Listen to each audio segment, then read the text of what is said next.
Good morning. It's 10 o'clock. That means it's time for Tom and Shane, Business and Politics. Happy to join you, or happy to have you join us, I should say.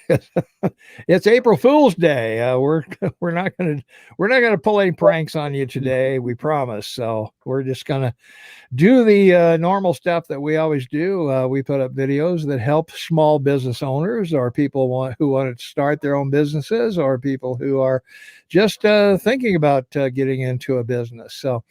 But today you may have an unusual product or service. So today we're going to talk about how to market and promote the unusual products out there. So, Shane, everything you're in Canada, everything in Canada is unusual. Oh, I was just going to say, usually people in Canada claim nothing's unusual here because, there's no outrage about anything. So you have to have unusual things for people to be outraged. We're just, calm, collective, non-thinkers. Yeah, that's the case. So, well, what we want to start with is what is unusual anyway. And whenever I think about this, I think about the Smokey and the Bandit movie with Burt Reynolds and Sally Field, and they're getting to know each other in this movie. And Burt Reynolds is talking about country western singers that Sally Field's never heard of, and she's talking about Broadway shows that Burt Reynolds has never heard of. And Burt says, when you tell someone something, it depends on what part of the United States you're standing in as to how dumb you are. So what that means is that something that's unusual in one part of the world may not be unusual in another, Shane. That's right. It's really the product or service that determines what is unusual. And it's your perception of it or the one that your customer has of it. That's why services and products are so important because that's what makes your business, but it all fascinates and interests your client. So you have to create that fascination that your client should have for your product, not only to use themselves, but to tell other people about it. Yeah. Well, you hit it right on the head because it isn't that a product is unusual. It's your perception of that product being unusual. And, when you think back to when we first started cell phones, Xboxes, whatever, name your product, all of those things were unusual at the time. Now they're so commonplace that people are fearful of leaving their home without without their phone, without anything else. But we want to start with education is often the key. And in this one, you can go back to the hula hoop because we had to, this was a brand new product. We had to introduce it to the public. And not only was it a product that had to be introduced, but you also had to show how to use it. And that was the sticky part. And how do you, it'd be pretty hard to put an ad in the paper or radio or something like that as to how to do this hula hoop. You really had to see it. And then once your kids saw it, of course, they wanted one. So that's right. You'd probably be all fascinated to know that the Apple phone, it's only been around for a decade, 10 years. Yeah. Yet what Apple did and its creator was to convince the public how unusual it was. Cell phones had been around for 20 years prior to that. Yeah. But they were able to convince people that it was unusual. It had a better operating system, better camera, the look, the hold. It became the phone to have if you wanted to impress someone. And that's an incredible accomplishment because they've maintained that for 11 years. People go out and buy a brand new Apple phone when they don't need to. I mean, I have the phone from South Korea, right? And Samsung, yeah. Yeah, well, I didn't want to say it, but I'll advertise. Okay, Samsung. Yeah. So Samsung, and like my Samsung I had for like 5 years. So I wasn't going to replace it. You're not going to convince me I need a new car every year. Well, I got a new Samsung because I changed providers and they wouldn't support the old phone, so I had to get a new one. So that brings us to our next our next topic, of course, is some assembly required. And I know you have daughters, Shane, and growing up, I'm sure you Christmas Eve you put together doll houses, or you put Oh, together bicycles, or you put together something, and you hated doing that. And the instructions were about as clear as Chinese algebra. that's You know, right. I mean, they were just It's like that Swedish store you go through, and there's only one entrance and one yeah, exit. yeah, Everything's in a box and it weighs a ton. And everything from beds to computer tables to double decker, but whatever. You got to put the furniture together. I mean, man, I did that one, and I thought, no, I'm not going to do that again. hmm yeah, yeah, no, that's what it is. But the point is, we hate change. We don't like new things. We don't like the social media. You know, I still run into people who say, I'm not getting on Facebook. That's ridiculous. You know, and I think, well, you're probably afraid of it. You're probably afraid you'll get on there and I don't know, Jeff Bezos or somebody will, show up at your front door wanting, wanting to know what the heck you're doing, or whatever. They're spying on you or whatever. Well, Yeah, branding is important, and that's why we're talking yeah, about it in this case with unusual hmm products, because branding becomes everything when you're whether it's on a social network platform you're selling it, or you have brick and mortar. hmm You don't want to ruin your branding with your customers. You want to build it, constantly build it, because it's like a building. It can take 3, 4, 5 years to put a building up, depending how tall it is and big, but it can come down pretty fast. yeah, You look at sports, and then it took them 50 years to build the brand for it, and in what, 2 years they ruined their own brand. yeah, So I always want you to be on your guard, and always be particular about what you have to say about your product, because that in itself becomes the reason people will remember it. Because guess what? Unless it's that you sell them an unlimited supply, you want to make sure when they run out, they want to buy it again. yeah. They want to come back for more. Yeah. Well, let's talk about how marketing and promotion work for the unusual, because you've got two challenges. One is you've got to introduce the product and convince people that you've got to understand what the product is. If you'd never heard the word internet before, it would probably take 10 minutes to explain what the internet is and how it works and why you should have it. But you also have to promote and advertise and market the benefits. There's got to be a benefit to a product or a service before anyone will buy it. Right, Shane? That's right. And a great example that I'll use, because I'm old school, is banking. Banks have really literally spent 30 years to sell online banking for people. Why? Well, because it reduces their labor costs. Woe is me, not me. I'm old school. I want paper and pen. I want that monthly statement in the mail. I'm not going to risk someone getting hacked.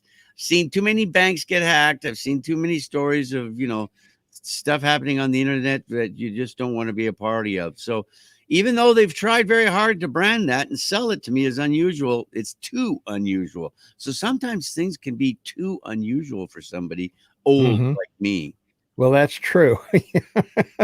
Yeah, you are the poster child Too for old. That's right. that. That's for sure. So, well, as we said, putting benefits and products together are what we're talking about here, and we've got to start, of course, with the product and the service, or the service, whichever one you have, and the challenge is, how do you find the right people? How do you find your target market and all of that, as to starting with the product or service?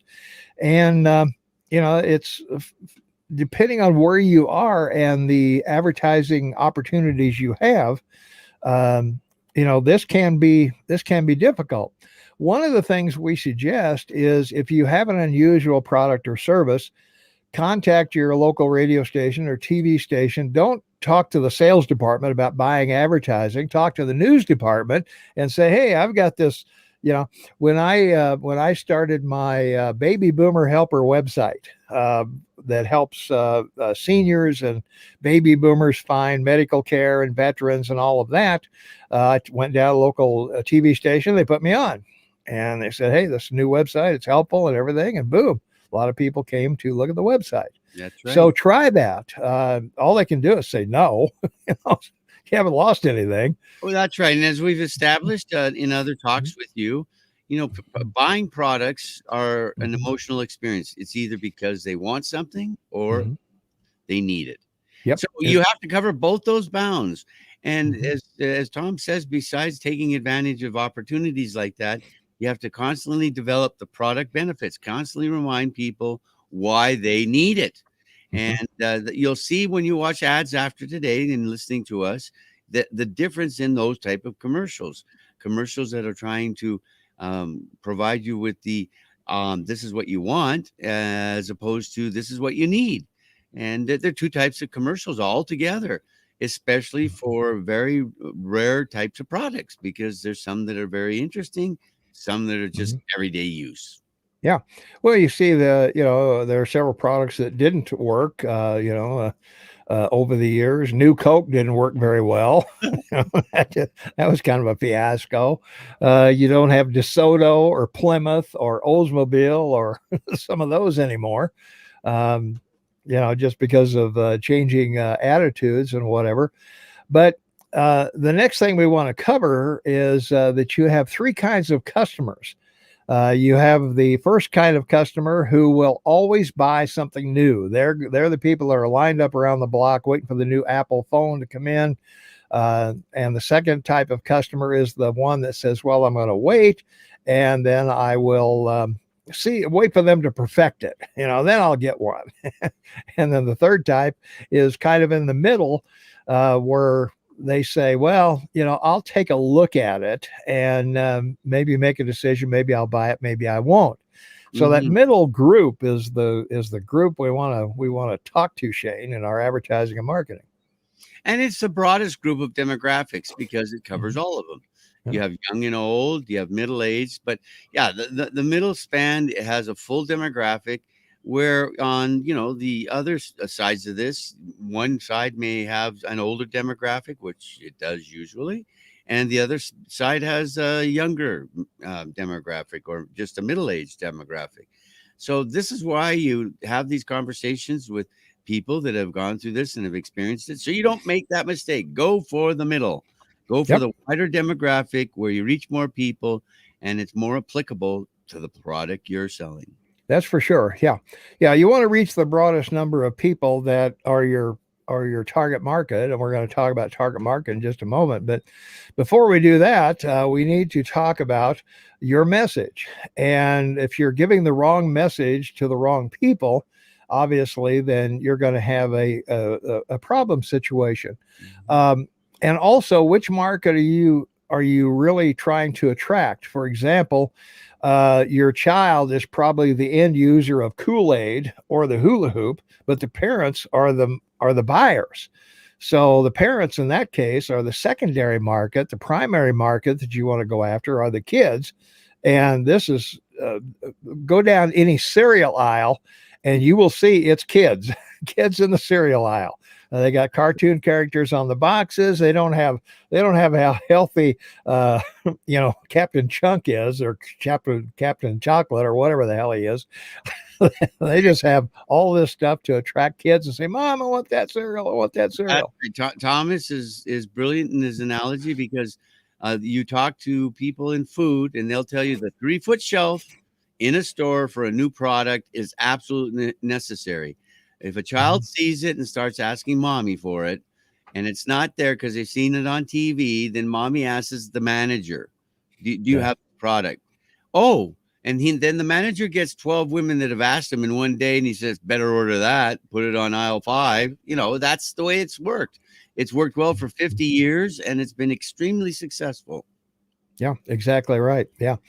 Well, your target market, finding the right target market is also key to this because, as we mentioned earlier, there may be, as I say, the wife may do the shopping, but the man at home is the beer drinker. so, so there you are. And so we've got to find the right people to target on this. Women, in many cases, are the right market because they do a lot of the day to day money spending decisions. So don't discount women as being not your target market based on whatever your product or service is, because that's going to come into the home. And if the woman doesn't want that in the home, well, guess what? Your home life is not going to be happy for very long if you bring something in that they don't want. That's correct. And just to give you another analogy, because not an allergy analogy, I'd give you another analogy is chick flicks. We all know what a chick flick is. It's a film for women. The girlfriends sit down and have popcorn and lemonade, not a beer like the boys for sports. But in this case, it's the analogy here is that finding a target market, you can look at the ads. If you're watching an ad and it's more of a feminine tilt to it, it's clearly directed at females, at women, mothers, daughters, sisters, aunts, and that's who they're trying to reach. So that's why men sort of tend to turn off ads, not in their mind when they're watching them, because right off the bat, oh, it's a chick ad. There you go. Mm-hmm. Yeah, exactly right. So there's a reason it's a chick ad. That's right. There's a definite reason that it's a chick ad there. So, all right. Well, to sum up, obviously, what we've talked about today is that you have to expose the product in such a way that it has plenty of benefits tied to it. That someone needs this. It might be safety, it might be health, it might be fun, it might be educational, it might be money saving, whatever it is. You've got to combine those two things together. You've got to be able to show the product, and you've also got to be able to show that there are many benefits of the benefits of not owning it or are lower than the benefits of owning it. That's right. So, And again, that's an aggressive attitude about how you brand. Another aspect of all this is gifting. yes. If your advertising implores or implies gifting, then both men and women can buy it. If it's not necessarily for them, but the benefit is so significant, or the success that seems so significant, it looks like that could be the gift I'm looking for. Yeah. Well, the other thing too is the hula hoop. They gave away thousands of hula hoops to make millions of dollars. That's right. So getting it out, getting your product out, depending on, it may be at a price you can't give it away, or it may be a service that you, are reluctant to do for free. But, consider that aspect, that there are plenty of ways that you can get your product and your name out there. But you've got to tie the product and the benefits together. The use of the product is a benefit to the end user. One final piece of advice, and this is just advice as a consumer. Don't give something free away and ask for a credit card to do it, or a credit card number. I think that's the biggest failure that I've seen in marketing in the last 30 years. It's been going on now for 15, 20 years. Oh, we're giving away 1,000 bottles today, or, you get a month's free. And, you call up, you go through this whole registration. They ask you everything, including your underwear size. And then they ask you for your credit card and your credit card number. Yeah. But you get a free trial for a month, or you get a free bottle. No, don't do that. Yeah. Get all the information, give away the product, like you said. Sure. And you know what? If the product's good, if it's beneficial, like we've discussed today, if it's something that people find they need, they will go back, and they will then give you their credit card number. That's right. Yeah. Yeah. If you build a better mousetrap, people will beat a path to your door, but they've got to know where the door is. Yeah. So yeah, the doorway in and the doorway out. That's right, man. You gotta find your way in and gotta find your way out. All right. All right, that's got to wrap it up for us. Hey, don't forget, we are on radio on Saturday, Tom and Shane Business and Politics. We'll talk about how business and politics gel or don't gel. And we got a lot to talk about on Saturday, of course. So you can listen live anywhere in the world, kmmsam.com. You don't need a credit card. You don't need to leave any personal information of any kind. All you do is go over there and listen live. And you can call us, you can text us, and we'll talk to you just like normal human beings. And if you miss missed any of our past shows or any of our past videos, you can watch or listen to them at kmmsam.com. Click on Tom and Shane's podcast, and we will be happy to take your comments and everything over there. So that's going to wrap it up for us today, of course. So we will see you next Tuesday with a video, and we will talk to you on Saturday. So Indeed, together. together as always. Bye for now.